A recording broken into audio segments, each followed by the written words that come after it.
your favourite? How did you get? When will I be remembered? Was it ever? Where did all go? How do we know? Oh, forget it. Soren, Bowie, Daniel O'Brien, two best friends and comedy writers. If there's an answer, they're gonna find it.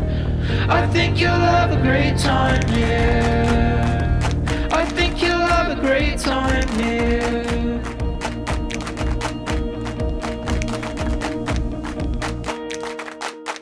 So, hello again and welcome to another episode of Quick Question with Soren and Daniel, the podcast where two best friends and comedy writers ask each other questions and give each other answers. I am one half of that podcast, senior writer for Last Week Tonight, author of How to Fight Presidents, and tragically unacknowledged MVP of the self-checkout line, Daniel O'Brien, joined as always by my co-host, Soren Bowie. Soren, in what ways are you not appreciated enough? 30 seconds on the clock. Hey, my name is Soren Bowie. I'm a writer for American Dad. I feel like I do a great job out in public of picking up trash conspicuously. I also think that I am pretty darn good when I get to the front of a line of knowing exactly what I need to be there for. 15 seconds.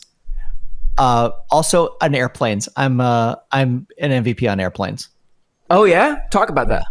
Okay. From the moment I get on, I know already. First of all, I'm not going to wait in that big stable of old ponies trying to get on the plane all at once when they know that their zone isn't there yet. Yeah. I don't go up there until I know it's my time. Then when I get in, I'm sitting there, but I'm also aware. I've got my head on a swivel because there are going to be people coming in who want to get their bag up, and they have, for whatever reason, packed a bag that they themselves cannot lift over their own heads. Yeah. And so I'm just waiting for that. I'm waiting for that opportunity. I'm seeing like, let me get that for you. And people are always like, are you really? You do that for me? In a way that like that. What was your other plan? You didn't have anything else. I'm the guy who's going to be lifting that bag up there. You knew I would be here. Let's get rid of the charade and let's just charade. No, I love it. I love it. And I will do it for you. And in lines, I think that one of the most important things we can do as a civilization, whether you're in your car or you're at a Burger King or whatever you're doing, that when you're in a line, you have a plan for what you're going to do when you get to the front of that line. Correct. Just have a plan. Any plan. Now, when was the last time you checked a bag on a flight? Has it been a while? All the time. Yeah, we check a lot because of our children. I almost did for this show a PSA about what to do when you check a bag because there was a time in our lives when we thought doing PSAs would be a regular function of this show. Yeah. And I think we did two and never again. Yes. Because it drives me bonkers. People hugging the baggage claim carousel. And if we all just back up and give a nice 5-foot buffer, we will all see our bags. We don't need to jockey for position. Just back up and wait. Your bag will come. No one is going to steal your bag because that is such an insane crime to do. So don't worry that your bag is going to get stolen if you're not fast enough. Well, also, I mean, the difference between two steps isn't going to change whether your bag gets stolen. Even if that was like a rampant crime, your bag's not going to get stolen any faster because you're 2 steps away from the carousel. Right. I'm totally with you. The fact that everyone hugs it is maddening. It drives me nuts. Tell me about the self-checkout.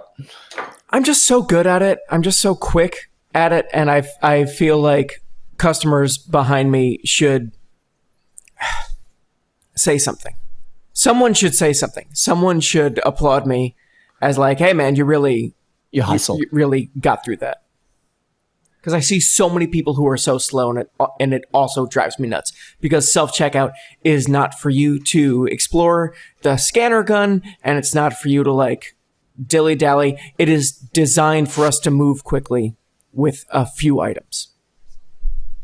I think this might frustrate you, but I think a lot of people are slow on purpose in that line because their position is, I'm not a trained cashier, but you're asking me to do that job. So now I'm going to make it miserable for you. And so they're going to go slow. They're going to try to take up as much time. Their idea is that as long as other people are complaining, hey, their job is done because the store has thrust this job upon them. They didn't ask for it. Have you?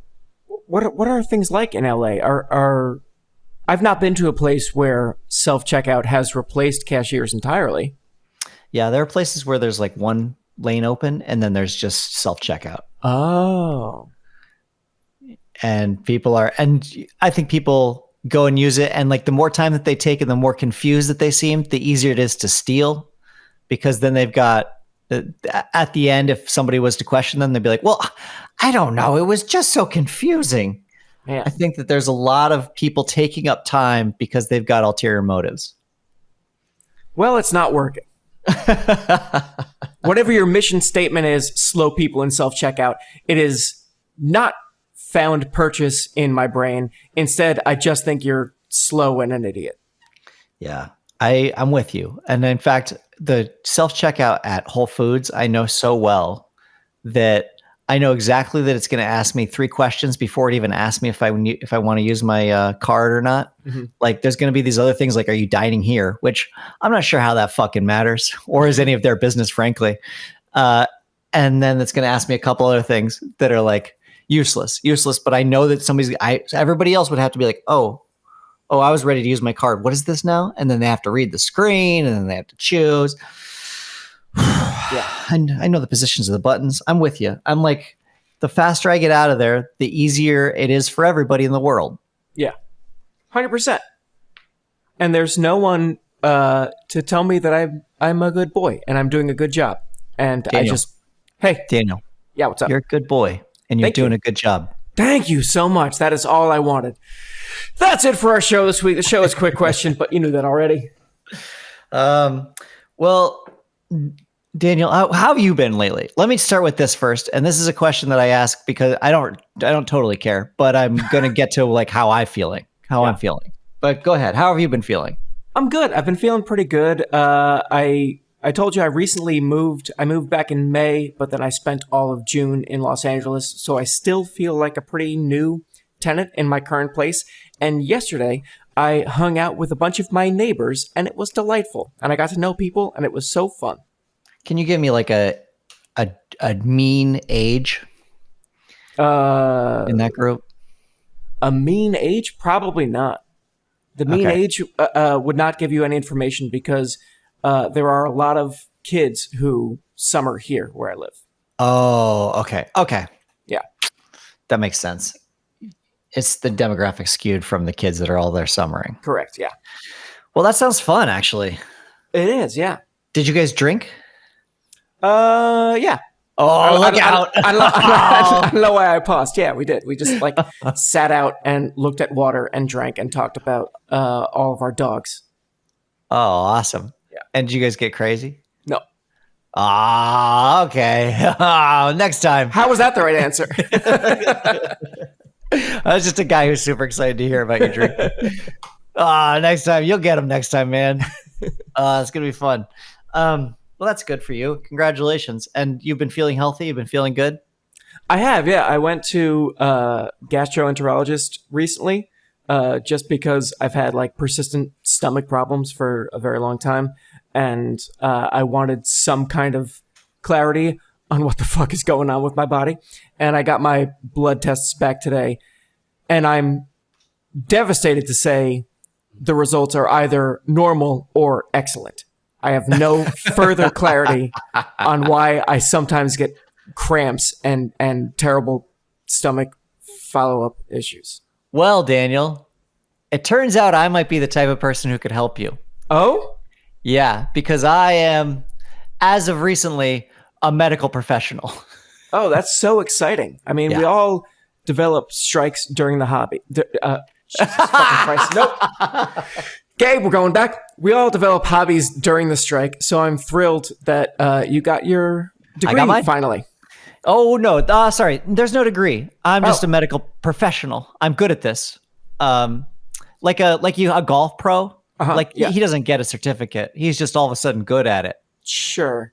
And I'm very good at this. Okay. Do you want me to lay it out for you what happened? Please. Okay. The night was a Monday. Oh my God. Skip ahead. I got really sick last week. I started on Monday and I got a fever, and then I got really bad chills, and then I couldn't get rid of the fever. Like even when I would take medication, I couldn't get rid of it, and it was just day and night, constant, bad chills that I couldn't sleep through, and they were like racking my body. Like it was, I was in pain because I was tremoring so badly. Oh my God. Where was the pain? My back and my stomach, like my ribs, like just in places where like if you were to vibrate your body as much as you could, like all the places you would get very achy. And then just general like the fever achiness too. Uh-huh. And I could get rid of the chills. If I took enough ibuprofen or I took enough acetaminophen, I could get rid of the chills. But I could not drop the fever. And then it started to climb. Like if it started out the first day, it was like 100, and it was like constant all day long. I didn't have breaks. And then it grew. It got to be like 101. Then the next day was 102. Then it got up to 104. And I was like, this is not good. Adults are not supposed to have fevers of 104. No. I'm going to go to urgent care. So I went and I was like, this is weird. Here's my symptoms. I don't have anything else. There's no cold. There's no sinus stuff. There's nothing in my lungs. None of my family have this. I'm just crazy sick with a fever and very bad chills. And they took my temperature and they're like, oh, Jesus, you have a fever of 104. And the doctor goes, what are you, 6? That's pretty good. It's pretty good. And so they give me medication to try and like lower it. I could get it lower than 104, but like it wouldn't go away. You never get to that point where, like a fever breaks and you get really sweaty and you're like, oh, thank God. Yeah. Like there it is. There's my body doing what it's supposed to do. It never got to that point. I could just drop it a little bit. And so they're like, all right, chest x-rays, nothing in your chest. We're going to do a COVID test, a flu swab. They did a blood panel, and they're like, after the blood panel, that's when things got crazy because the doctor came back in. He's like, this is fascinating. And I was like, oh no, what's fascinating? He's like, your white blood cell count is also very low right now. It's like you're not sick. Okay, here's what's nuts, Soren. Yeah. To interrupt your story. Yeah. I lied before when I said everything in my blood test was normal or excellent. There was one thing that gave the doctor pause, and it was my white blood cell count being a little bit low. Yeah. Really? Not enough that it like alarmed him or anything like that. He was just like, this is the one thing I found. Your white blood cell count is a little bit low. Otherwise, you're fine. You're just not fighting shit. I think that you're like, and honestly, I think everyone's probably is about there right now because it was such a bad winter for everybody that like white blood cell counts on vacation. Like it worked so hard. And so, I was low on that. And he's like, ordinarily, if we have you see somebody who has like a bacterial infection, and that's why they would have a fever like this, we'd also see a pretty spiked white blood cell count. And we're not getting that from you. He's like, I don't know what this is. Is it time for you and I to revisit Osmosis Jones for the podcast? Is it a banger? We don't remember. It's probably not. Chris Rock as Osmosis Jones, and I want to say Bill David Murray? Hyde Pierce as his buddy, and Bill Murray is the live action as a zookeeper. Yeah, that's right. So they're like, here's what we're going to give you this shot. And it's the shot of basically like an antibiotic cocktail. It sucks hard. It's a shot where they're like, I lift up my shirt and they're like, no. We have to do this in your haunches. And I was like, wow, what is that? The doctor said haunches? Well, the nurse said haunches. Okay. So she made me lay down on the table and I pulled down a portion of my pants. And she said, this may sting a little, which was the understatement of the century. This long ass fucking spine type of needle where it had a yellow viscous fluid in it that she injected into me. That part was not so terrible. Like the needles, I'm bad with that, but I got over that. That was fine. Whatever this was, when it entered my body was so fucking painful. It was just like me writhing there. And she's like, you got to straighten that leg. You got to get it flowing through you quickly because it's going to be painful. And I was like, yeah. And she's like, I'm going to get you an ice pack. And I'm like, so why can't they give that to you in the arm? She's like, well, it's because it's such a big dose of whatever this stuff is. it would make your arm unusable for the rest of the day. It would just be numb and like you wouldn't be able to like lift it. But You have you're more pitching against the Yankees tonight. that's why she gave it to me in my haunches. And so it was awful. It's like some like big antibiotic, and they'd give it. And basically, I went and looked it up, and it covers everything from like sexually transmitted diseases to meningitis. It's just like this gamut. Yeah. It runs the gamut, I mean. And so I'm like, all right, great. Surely that will fix it. And I go home and I go to bed and wake up with the highest fever I've had yet. What was it? 105. Fuck. Yeah. And I was like, this isn't good for my brain. So I'm like putting like a cool compress on my head, just being like, I don't want to suffer brain damage because of the stupid fever that I can't figure out. And so I'm lying there and I can't sleep or anything because it's so bad. And I'm just shivering and like trying to keep the rest of my body warm. And I'm like, there's gotta be something I'm not thinking of. And then it came to me, Daniel, your boy, Soren Bowie, was recently lake people in Wisconsin. And along with lake people, there are insects that like little parasites that attack lake people. And I thought, wait a second. When I took the Band-Aid off from my butt shot, I noticed that I also had a little bite below that. And when I went and looked in the mirror again, and I was like, that thing has kind of like a bullseye design to it. It was like a red in the middle, and then it had like a ring around the outside of it. And I was like, that's specific to ticks. And so I was like, I'm going to go look up Wisconsin, like what Wisconsin warns against in terms of tick-borne illnesses. And there are a few of them. There are like 3 of them. There's Lyme's disease. There's another one called ehrlichiosis and anaplasmosis. And then there's another one. And the other one was like, immediately I was like, that's not what I have. But between Lyme's disease and ehrlichiosis and anaplasmosis, I was like, holy shit, these are all exactly my symptoms. It was high fever, chills, sometimes nausea. I wasn't really getting that. Mm-hmm. And then the white blood cell count doesn't jump.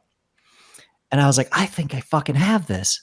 And it was like, and if it's not treated, it can be like, some terrible things can happen, including death. Oh shit. And that's the like, big one. Yeah, that's the one that I didn't want. And so I was like, okay, in the middle of the night, I told Colleen, I'm going to the ER and I'm going to go see if they'll test me for this. She's like, okay. So I leave, I go to the ER. Okay. Okay. Go. I'm sleeping. Don't wake me up for this bullshit ever again. Yeah. Oh, it's Soren. Yeah. It's Soren. If you ever wake me up for something as fucking silly as this in the future, I'm going to be very upset the next day. So I go to the. You read on the internet that you might die? Yeah, go. Get out of here. Go away.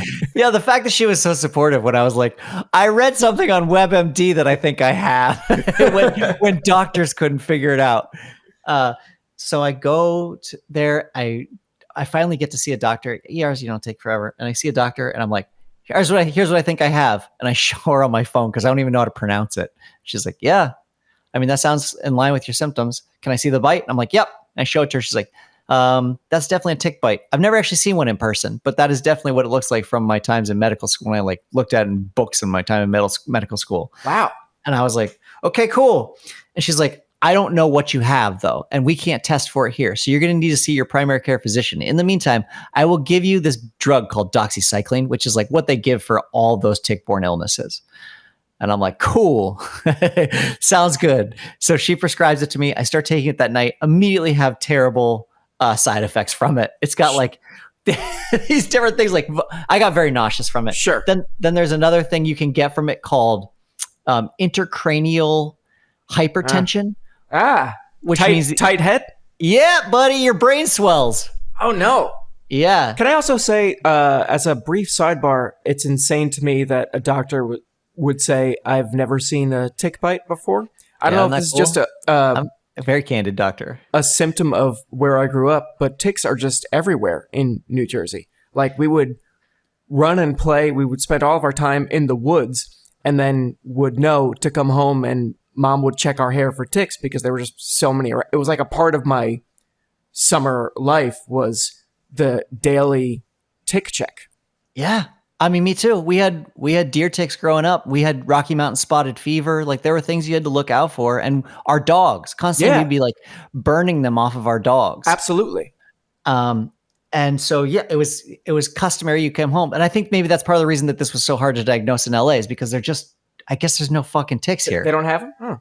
Yeah, they don't do it. They're not invented here yet. Yeah. And so the doctors didn't even think to look for that. They weren't asking. Oh, a doctor did ask me at one point, have you been anywhere weird? Earlier on, he's like trying to figure out what this was. And I was like, yeah, I was in Minnesota and Wisconsin. He was like, I was really hoping for more like South America. So everyone's trying to be Dr. House. Everyone is trying to find the Brazilian translation of walnuts. Meanwhile, I fucking housed this situation, Daniel, and I want the credit that I deserve for this because I deduced it in my feverish state, figured out what I had when doctors were scratching their heads. Mm-hmm. Anyway, I got my doxycycline. I go on it. It's really rough at first, and if it was a real low moment for me the next night after I'd taken my very first dose. Couldn't sleep because I've like the worst migraine of my life and feels just like pressure in my brain. And I can't lie down because I get very sick. And I'm just like out of the fucking frying pan and into the fire. There's no way I can do 10 days of this. Yeah. And I get it. This is very special. So a primary care physician in Los Angeles, the idea that you would get an appointment with your primary care physician within like a week that's like winning the lottery. That doesn't happen. You get to see your primary care physician maybe the next season if you make an appointment. And I didn't get to see my primary care physician, but I got to see his assistant, which was just chef's kiss. Wow. Like, that I even got in there. I know, incredible, right? Tom Hanks's cousin, amazing. And she ran like 5 blood panels. And just like now, I got that on Friday, still waiting for the results of that, but have continued to take this doxycycline in the meantime. And some of the side effects have subsided, but I also don't have the fever anymore. And like, I'm back. Like my energy levels are better. You sound good. Yeah, I know. It was like I was on the verge of something terrible. And I was getting to a very dark place too, because when you can't shake a thing like that, you're like, well, I'm tagged by death at this point. Like, yeah, and I think we've talked about this before, but you, for most of my life, have been not a sick person. You never get sick. You're incredibly healthy. You're so sick this last year. You were sick enough that when because you texted me last week that you were sick again, you had a high fever, and you were texting me about it. And you're so sick that when I mentioned it to my girlfriend, who doesn't know you, even she was like, he's been sick a lot this year. Like, she has no frame of reference except to know that you have been very sick for the last 12 months. I have to like start to recalibrate the type of person that I am, that ailments befall me. I know. Now. And that's not who I used to be. Yeah. Maybe I'm hoping it's just like this is a bad 2023 and maybe everything changes, but you're absolutely right. I've been getting the weirdest, terriblest shit. Yeah. And there's no pattern to it. It's not like you have been sick with the same thing over and over again. It's new each time. I know. And it doesn't feel like it's me, like I'm not putting myself in these situations. I don't think, but yeah, this was rough. And it was the only nice thing was that after I had my blood panels and everything, that I'd been wearing a mask around the house, around my kids and everything. Cause I was like, I tested for COVID, but this has got to be something like that. Mm-hmm. Then I don't want to have to deal with them with this. Yeah. And when they gave me all the tests and everything, I was like, can I take my mask off around my family? And they're like, you've been wearing a mask? That's some fun, that's some fun and very understandable ego shit of like, I definitely have the next COVID. 100%. I have the new plague that we don't know about yet. Yeah. I haven't been in a wet market lately, but I guarantee that's what I have. And so it was a nightmare. And then I'm like nearing the end of this cycle on these pills, and I'm just like banking on the fact that it's one of these fucking tick-borne illnesses, because that seems to be it seems to be working as the drug for tick-borne illnesses for me. I think I had Lyme's disease, Dan. Is that no? That's not a thing that you have for a little bit and then it goes away, right? That's a thing. Generally, if you don't treat Lyme's disease, there's 3 stages of it. There's the first stage, which is basically exactly what I had. Then it kind of goes away. And then all of a sudden it comes back, and it comes back way worse. And like, it hurts your joints and it hurts your like different organs and stuff like that. And then if you get and doctors have a very hard time like pinpointing it, like figuring out what it is. And then if you get beyond that, then it becomes like you can do some irreparable damage to your body. But yes, people get it for like years. I thought it was a forever thing. Yeah. Yeah. People get it for long, long periods of time unless it's treated. And I don't really know if I don't totally, if it is Lyme's disease, if it's something I have for the rest of my life. I don't think so. I think if as long as you like treat it, you're fine. Yeah. But we'll see. Anyway. Were there any questions that the doctor or nurse asked you that you felt embarrassed to not have an answer for when you were like doing your check-in? Like what? I completely biffed on the entire family history portion of my admission. When I went there, I was like, hey, I've got chronic stomach problems. And like, are your parents healthy? Yeah. I don't know. I mean, they're alive. We don't talk about family business with strangers. Shut up. Leave me alone. Yeah.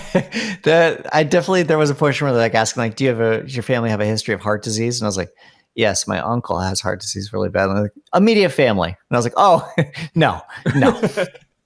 No. But do you want to talk about my uncle? Because he's kind of he's a right-wing nut. It's weird. Yeah. Do you think it's related? I just get very defensive when doctors are like, what about your dad? How's your dad? He's fine. He's a fucking hero who provided for my family, worked a terrible job for 38 and a half years. You shut up. You salute him. He's the troops, basically. He's the troops? Yeah. I do try to like immediately, because I never know if it's valuable information to them or not. Whenever I'm in the hospital for something and they're like, do you have any illnesses in your family? I'll be like, yeah, multiple sclerosis. And they're like, okay. Generally, that's the answer I get. Like, no, I mean like stuff that it might be actually genetic or like hereditary. Right. I'm like, yes, but I want to give you all of the information. And like, that's the hardest part when I go into an ER or a setting where I'm not with my primary care physician, where I'm like, I want to give them everything. I want to give them all the information up front, and I just want them to just fucking listen. Yeah. I'm like, here's what I'm experiencing. Here's how it's gone so far. Here are the things I think it might be. Like, I want to get through all of that. I don't want to, there's always this dance that we got to do where we're like, I tell them the very first thing, and then they're like, and have you checked your glands? And I'm like, yeah, that's like, I'm going to tell you that in 2.5 minutes. That's the 2.5 minute mark of the story. Like, there's different things that like, I know I've done all the good things. Just trust that I'm somebody who has given you like a shortcut here. Yeah. I've done all the good things. Now let's get to like what this might actually be. Yeah. And I think you and I are different in that I don't go to doctors often. That's a new thing for me to actually go to doctors. I have avoided them for a very long time. That I feel like I need to say in the beginning, listen, you don't know this, but it's really special that I'm here talking to you right now. So just let me say everything on my mind. Yeah. Because who knows when we'll have this chance again. Mine comes from having gone to doctors so sparingly and every single time getting misdiagnosed that it became like almost comical how badly I was misdiagnosed. I came in with a sprained ankle once only because my mom was like, is it still turning blue? And I was like, yeah. She's like, you might have some circulation issues. You should go in. So I went into a doctor and I was like, showing the doctor, I was like, I sprained my ankle. He's like, what's this little scab over here? And I'm like, oh, that's old. That's not from the same thing. He's like, no, this is an infection from that scab. And I was like, it is? And he's like, yeah. And they put me on these antibiotics, this like drip of antibiotics for a fucking sprained ankle. And it was a sprained ankle. But the doctor convinced me it wasn't. Anyway, I end up dealing with these things where like, I just would get in there and then I'd wait for the questions from a doctor and be like, hey, he wants to handle it in his own time or she wants to handle it in her own time. I will give her all the answers that she requires, but I'm not going to give her more than that because she doesn't want to hear from me. Yeah. No longer how I treat doctors. Now I go in there and I'm like, I need you to just sit down and fucking listen for a second. Yeah. Here's what's going on. Especially with a thing where like some of them had never heard of it. She was like, when I showed her anaplasmosis and ehrlichiosis, she was like, okay, Okay. She's like reading it from WebMD with me. And she's like, Yeah. yeah, that all sounds like what you've got. It's yeah. it's such a bummer how human doctors are. That you don't leave doctor school knowing every disease that exists and what it looks like and how to treat it. That's such a bummer. Yeah. I am impressed by doctors who are willing to, rather than being like, I'm going to go run some tests or like, I'm going to go look at results. And then they go like furiously Google it on their computer in their office. I am really appreciative of doctors who just tell me they're going to go do that. Like when Gilly bit through her tongue, doctor looked at it and she's like, okay, I don't really know what to do here. I'm going to go look it up because I want to see if we should stitch it or not. I'm not really sure if you stitch tongues. And I was like, okay, thank you. You don't know. I don't know. Like, let's do this together. You probably have access to better LexisNexis than I do. You go fucking look it up on yours. And she came back. She's like, no, it's actually more dangerous for us to put her under. Like there's more complications associated with that than just letting it try and heal on its own. And I'm like, yes, you looked it up and you did it all right. And thank you for just telling me. Did I ever tell you I bit a piece of my tongue off? Did we talk about that when the Gilly thing happened? No. I was a kid. I was on like monkey bars and a girl was like tickling my armpits as I was on the monkey bars to like, because it was at that age where we don't know the line between flirting and being mean. So she was ruining my day, tickling me to get my attention. And I fell off the monkey bars and bashed my chin into my knee when I landed. And I bit the tip of my tongue off and like spit it out at the pool club. Daniel, I was like, no. Fuck! Yeah, it was real bad. Oh, that's so bad, man. We just did nothing for it. Like I was there with my mom, who is a nurse, and she was like, "Yeah, that's a thing you did. Tongues grow back, or they don't. We don't know." Well, your mouth just heals so fast. Yeah. That's like when I saw into Gilly's tongue, because like she had done it at school. She was no longer crying or anything, but she was home and we're eating dinner. She's saying her mouth hurts. But I'm like, well, let me see it. Like, let me see your tongue. And she happened to like stick it out of her mouth in such a way that it flexed it strangely, and I could see all the way inside of her tongue. Like it was halfway through her tongue, and I was like, "Oh, we're going to the doctor." And Colleen was like, "What's wrong?" And I was like, "I can see into her tongue. It's bad. It's bad. We need to go get that stitched. Like, we need to fix this." And it looked just like like you don't want to see. It's things you're not supposed to be seeing, like deep into a muscle. But they were much cooler about it at the hospital. And they're like, this will probably be sealed up in 2 days. And I was like, okay. Man. There's another thing about being sick, Daniel. Okay. That I think I want to talk about, but I'm worried that it's not as universal as I believe it to be. Oh man, I can't wait. Quick question. Uh-huh. When you're sick, especially with like a fever, have you ever noticed how polite your penis is? And by that, I mean that it's just like, look, man, I see you're going through a lot. I'm just going to stay out of your way. Like, I don't want to make this any harder for you. I don't want to make this any tougher for you than it already is.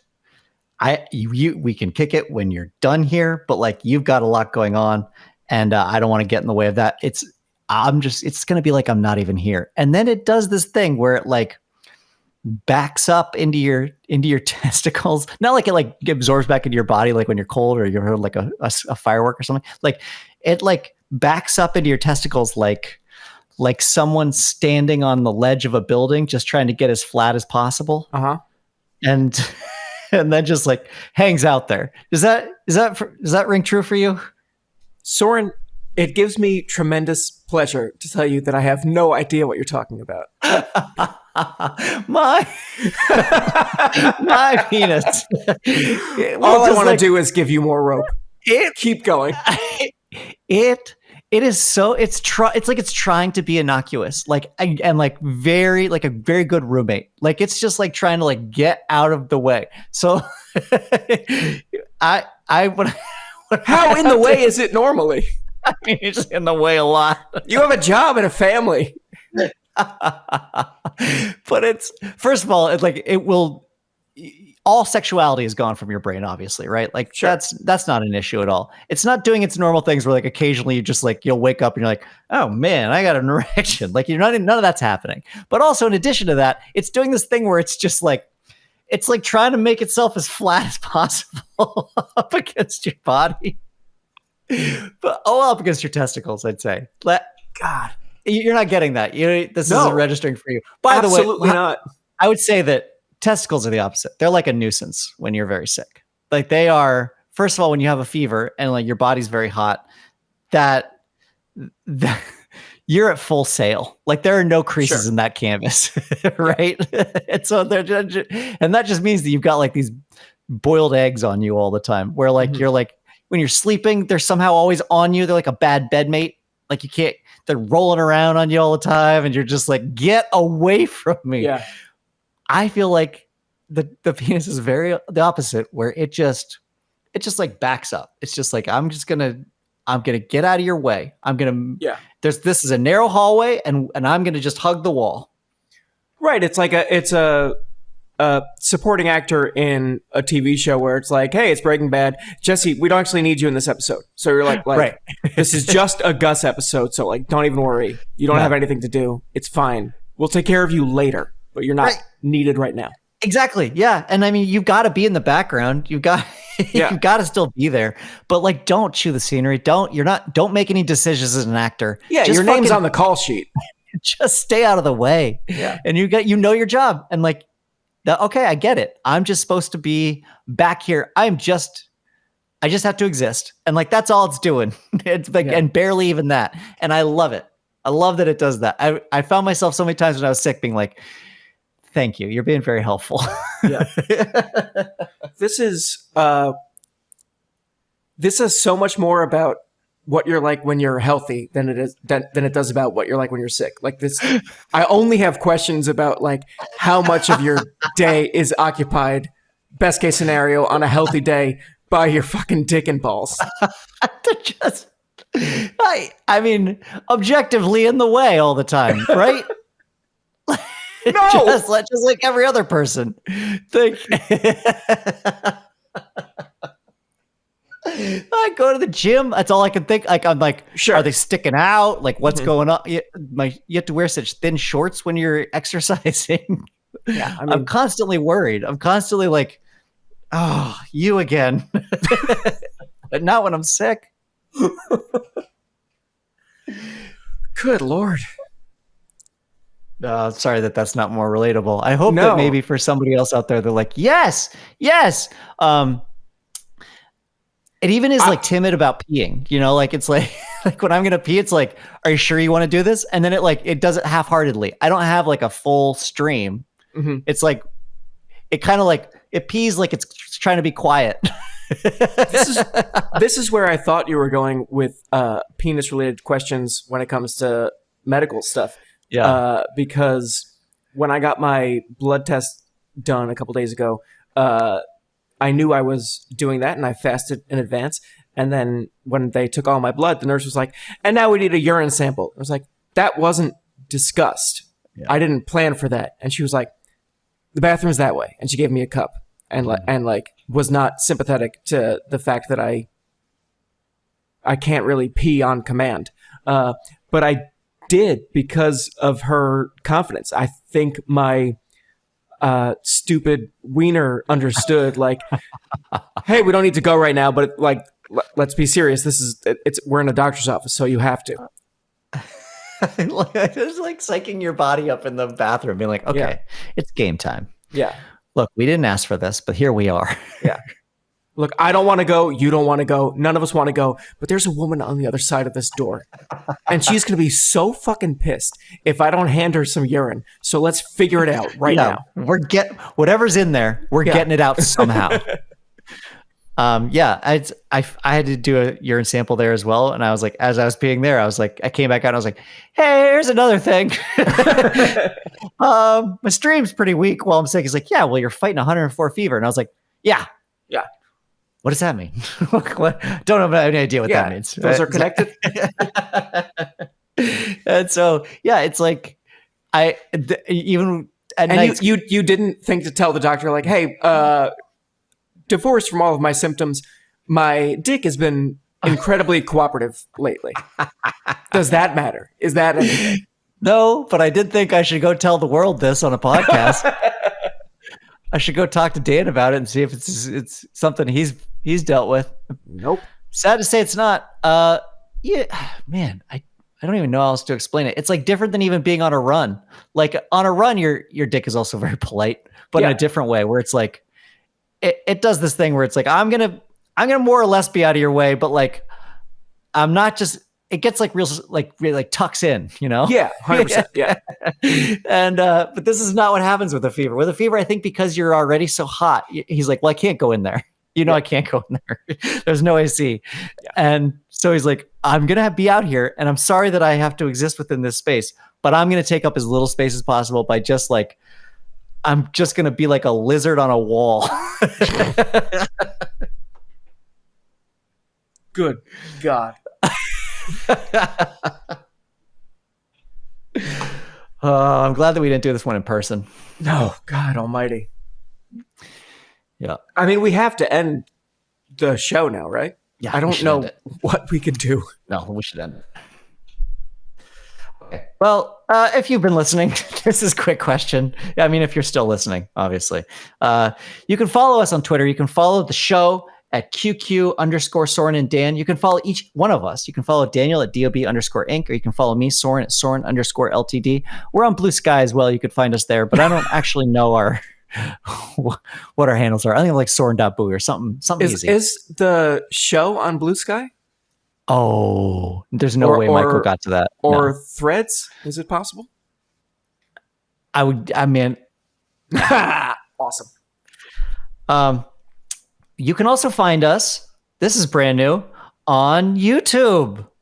We have a YouTube channel where you can come and watch some of these podcasts as well. We've filmed some where Dan and I are in the same room together, looking just so old. And you can watch it at YouTube/@QQ Podcast. I also want to thank the person you just heard, which is Gabe Harder. He's our sound engineer, our editor, pretty much all around great guy. And you can also find our theme song by me, Rex, called Quick Question. You can also find some of their other music, merex.bandcamp.com, or wherever you listen to your streaming music. And if your penis also does weird things sometimes when you're feverish, not weird, polite. Please tell Soren. Tell Very Soren respectful. directly. Tell me how respectful your penis is when you're sick. All right, goodbye. All right, bye. I've got a quick question for you, alright? I wanna hear your thoughts, I wanna know what's on your mind. I've got a quick question for you, alright? The answer's not important, I'm just glad that we could talk tonight. So what's your favorite? How did you get? When will I be remembered? Was it ever? Where did all the right on? Oh, forget it. Soren, Bowie, Daniel O'Brien, two best friends and comedy writers. If there's an answer, they're gonna find it. I think you'll have a great time here. I think you'll have a great time here.